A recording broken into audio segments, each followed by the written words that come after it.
안녕하세요. 남스타입니다. 빌딩 시장 분위기는 큰 변화 없이 가고 있는 것 같습니다. 아직 전국이 불안정하다 보니까 거래량이 많이 올라오고 있진 않죠. 근데 제 생각에는 거래량은 떨어지는 게 맞는 시기인 것 같아요. 지금 아무나 빌딩 사면 안 됩니다. 초보들이 우르르 들어올 수 있는 그런 시기는 아니니까요. 강남에서 특히 이 미래가 보이는 투자를 하려면 적어도 건물 매매가가 150억 이상은 돼야 볼 게 좀 있는 것 같습니다.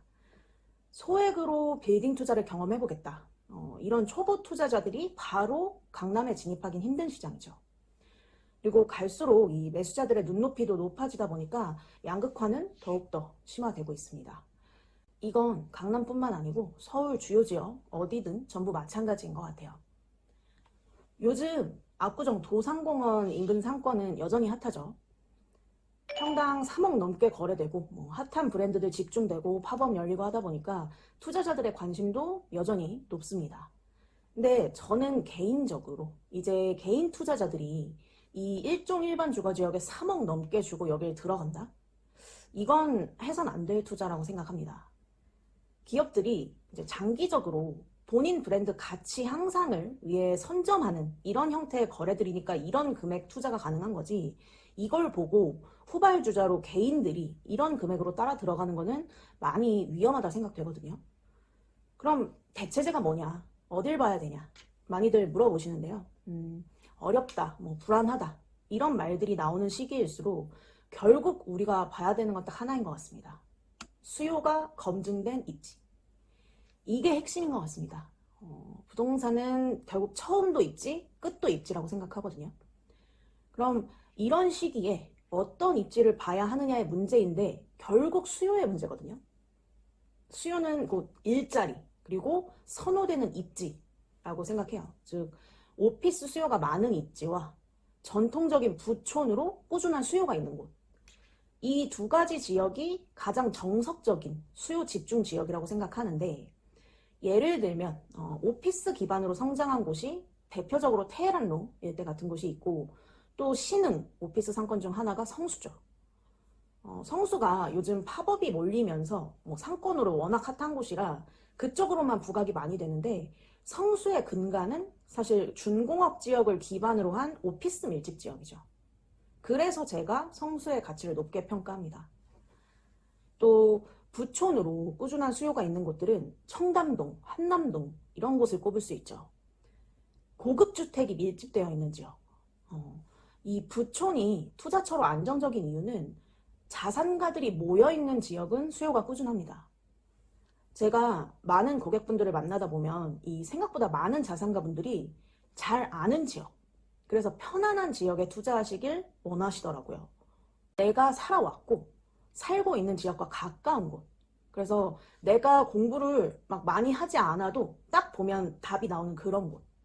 그래서 부촌 지역이 빌딩 투자로도 안정적인 경우가 많습니다. 내가 잘 아는 곳에 그냥 깔아놓을 투자처, 사치제로서의 투자처, 이런 수요가 꾸준하거든요. 그래서 투자의 정석 지역을 찾으려면 이렇게 두 가지 입지를 말씀을 드리는데, 이 두 가지 수요 집중 지역에서 오늘은 대표적인 오피스 기반 지역 테헤란로 쪽을 얘기해 볼까 합니다. 최근 이 테헤란로 일대 용적률이 1800%까지 허용되고 높이 제한도 폐지되는 이슈가 있었죠. 근데 이런 혜택을 직접적으로 받을 만한 곳들은 사실 대형 자본 위주로 거래가 진행이 되고 있어서 개인 투자자들의 접근은 조금 어려울 수 있겠죠. 근데 이런 개발들의 영향을 받을 수 있는 테헤란로 이면이나 인근 입지에서도 충분히 안정적이고 개인 투자자들이 접근할 만한 틈새 입지들이 남아있는 곳이기 때문에 거래도 좀 보이고 있는데요. 최근 거래된 사례를 좀 볼게요. 첫 번째는 역삼역 초역세권에 25년 2월에 177억 원에 거래된 건물입니다. 테헤란로 대로변은 아니고 바로 이면인데요. 일반 상업지역이고 평당가로 2억 9천만 원 정도에 거래가 됐습니다. 19년도에 준공된 신축 건물입니다.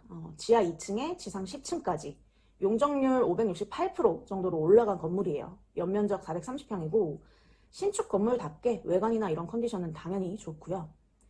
역 가깝고 일반 상업지에 테헤란로 대로에서 진입하는 도로에 있는데, 이 도로가 사실 엄청 넓진 않아서 그게 조금 아쉽긴 하지만 뭐 100% 완벽한 건물은 없으니까요. 이 177억이라는 볼륨의 매매가로 이 정도 입지를 컨택할 수 있다는 것에 초점이 더 맞춰진 거래가 아니었을까 생각됩니다. 이쪽 테헤란로 이면이 저층은 직장인들이 먹고 마실 수 있는 이런 F&B 상권이 많이 활성화되어 있고요. 상부층은 오피스 수요가 많아서 임대료만 적정하다면 공실 걱정은 별로 없는 곳이죠. 이 건물도 카페부터 뭐 법률사무소, 건설사무소 등등 개별 임대로 안정적으로 운영되고 있는 것으로 보입니다. 요즘 사실 이 공실 리스크를 피할 수 있는 입지를 고르는 게 정말 중요한 시점인데 이런 오피스 밀집 지역이 그런 면에서 가장 좀 자유롭지 않을까 생각됩니다. 강남도 오피스 수요가 많이 줄었다고 얘기하시는 분들도 많은데 수요가 줄어들수록 그 남아있는 수요들은 더더욱 주요 입지로 몰리게 되어 있어요. 오피스 임차 수요도 3면, 4면 이런 데까지 가지 않고 더 주요 입지로 몰리게 되는 거죠. 그리고 이 테헤란로 일대 오피스가 망한다. 강남 오피스가 다 망한다. 그런 일이 생긴다면 그건 거의 나라 전체가 망하는 거기 때문에 그렇게 되면 부동산이고 뭐고 어떤 투자처든 다 끝이에요. 그래서 이 테헤란로는 어떻게 보면 가장 최후방선 같은 곳이라 가장 안정적이지 않나 생각되고요. 다음 거래 사례도 보겠습니다. 앞서 봤던 건물이 태북 지역이었다면 이번 사례는 태남 지역입니다. 이 테헤란로를 기준으로 북, 남 나눠서 이렇게들 지칭을 하죠. 일반 상업지역과 마주보고 있는 이 3종 일반 주거지역에서 최근 140억에 거래된 건물입니다. 평당가로는 약 1억 3,600만 원 정도의 거래가 됐죠. 테헤란로 이 상업지 일대 오피스 수요의 영향을 그대로 받을 수 있는 입지라 이쪽도 많이 선호되는 지역인데요. 8m, 6m 도로 만나는 이 사거리 코너에 위치하고 있어서 건물 가시성은 뭐 말할 게 없습니다. 84년 준공된 건물이라 이 노후도가 좀 있어서 신축이 유리할 텐데 대지도 103평으로 넓고 서울시에서 이제 3종 용적률을 300%까지 상향을 해준다면 지금 용적률 150% 건물이라 신축도 너무 좋을 상황이죠. 현재 이 상태로도 매매가 기준 수익률이 2% 중반대였어요. 그래서 지금 당장 신축 여력이 없다 하시면 그냥 가져가시다가 추후에 타이밍을 보셔도 되겠죠. 지금 음식점, 노래방 이런 임차들로 구성이 되어 있는데 여기도 이 테헤란로에 집중된 오피스 유동인구를 기반으로 안정적인 오피스 상권이 형성되어 있는 곳이고요.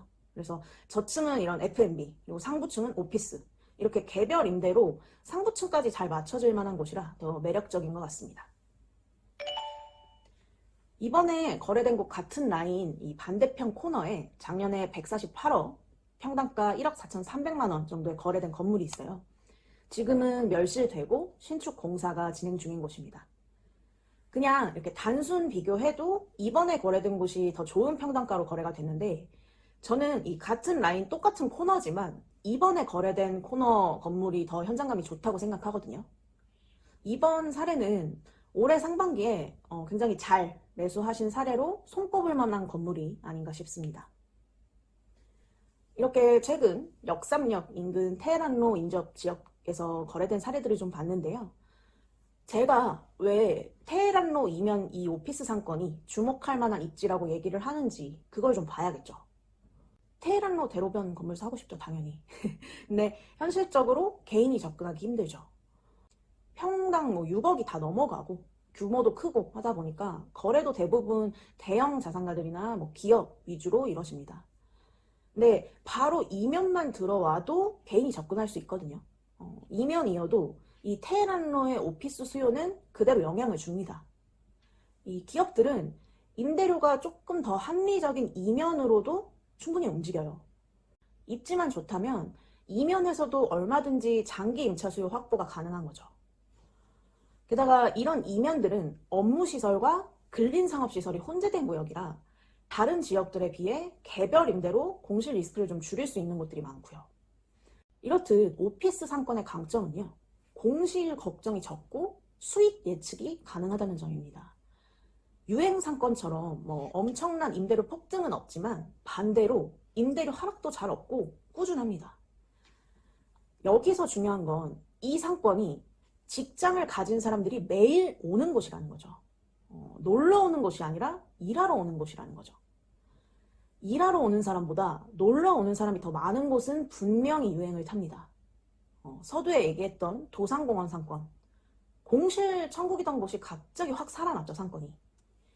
뭐 카페, F&B, 명품 브랜드, 갤러리 뭐 다양하게 지금 들어왔다 보니까 분위기도 좋고 핫해요. 평당 임대료도 막 3, 40만 원 그 이상도 하고 합니다. 근데 이런 곳들은 임차 수요가 유동적입니다.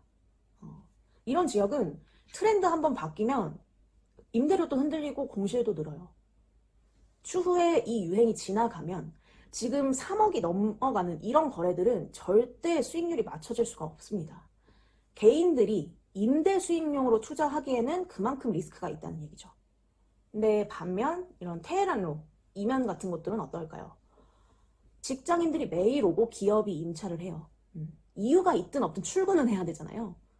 그래서 흐름을 타기보다는 상권이 유지되고 그만큼 안정적인 거죠. 이건 성수동을 봐도 마찬가지예요. 성수도 IT, 패션 이런 많은 기업들의 일자리가 있기 때문에 높게 평가가 되는 겁니다. 이 유행 상권이 잠잠해져도 오피스 기반이 있으니까. 이제는 그런 곳을 보셔야 해요. 지금 같은 시기엔 투자 기준이 더 확실해야 합니다. 트렌디한 지역보다는 검증된 입지, 화려한 외형보다는 안정적인 흐름이 더 중요한 시기라고 생각됩니다. 이렇게 수요가 이미 검증된 지역들, 오피스 수요와 임대 안정성이 뒷받침되는 입지들, 이런 곳이야말로 이 불확실한 시장에서 가장 선호되어야 하는 지역이 아닐까 생각됩니다. 정석의 투자를 하실 수 있도록 최선으로 도와드리고 있으니까 빌딩 매매 관련해서 문의 있으시면 연락 주시고요. 오늘 영상이 도움되셨다면 좋아요, 구독 많이 많이 부탁드리겠습니다. 오늘 영상은 여기까지 하도록 하겠습니다. 남스타였습니다. 감사합니다.